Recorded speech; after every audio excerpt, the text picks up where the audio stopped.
Ховд аймаг зохион байгуулагч байгаа мэрэгжлийн болон техникийн боловсролын улсын арга шалгуур тэмцээнд одоо хүрэлцэн ирээд байна. За би болохоор Зөв Хязгаар буюу Дорн тамгаас баг тамирчдаар ирсэн. За манайх болохоор волейболын төрөл болон Сагсан бөмбөг 393 төрөл дээрэс нь шатрын төрлөөр оролцож байгаа. За тэгээд шатрын төрөл маань оролцоо сая дууссан байна.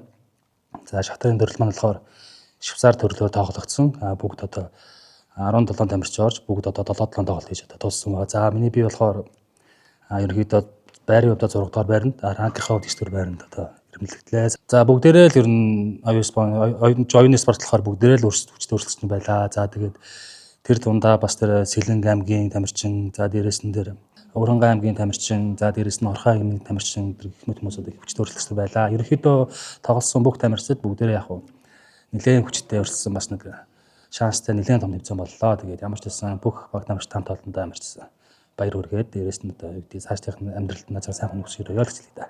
За мэрэгжлийн болон техникийн боловсролын сургуулиудын улсын аварга шалгаруулах шатрын тэмцээнд нийт эмэгтэй 12, эрэгтэй 18 шатрчид 2 өдрийн турш Швейцар системээр 7 өрөг тоглон дүнгээ гаргалаа. За уг тэмцээнийг Монгол Улсын шүүгч спортын дэд майстер Инквайр шүүж явууллаа. Энэ тэмцээнд сургуулаа төлөөлөн оролцоод нэгдүгээр байр эзэсэндээ баяртай байна.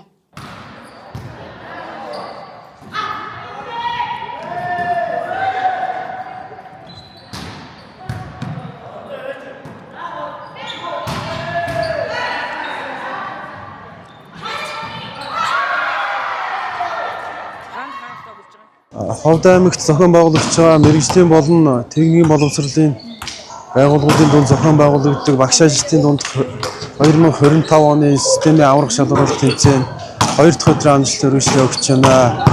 Нийт эмэгтэй эрэгтэй 15 баг өрсөлдөж байгаагаас одоо ингээд шилдэг 4 баг шалгар нь үлдээд тоглож байна. Одоо энэ багууд өнөөдөр ингэж тоглоод медалийн төлөөх тоглолтууд үлдээд медалийн төлөөх тоглолтууд маргааш өглөө 9 цагаас үргэлжлэн явагдана. Эрэгтэй багуудын хувьд техник технологийн политехник коллеж, Баянгарын аймгийн политехник коллеж, Өвөрхангай аймгийн политехник коллеж, Хинтэн аймгийн политехник коллеж гэсэн 4 баг эрэгтэй багуудын шалгар нь үлдээд байгаа.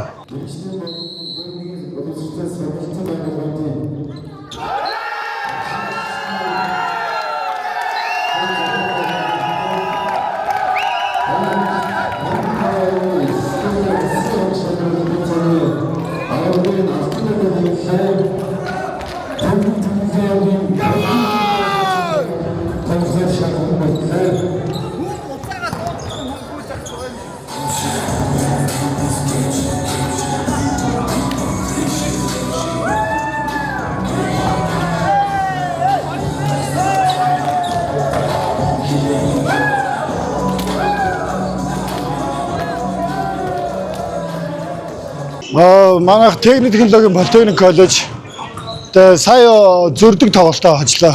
Маш хүчтэй Баянгарын багийг хожиж аврагын төлөө тоглох хэрэгтэй боллоо.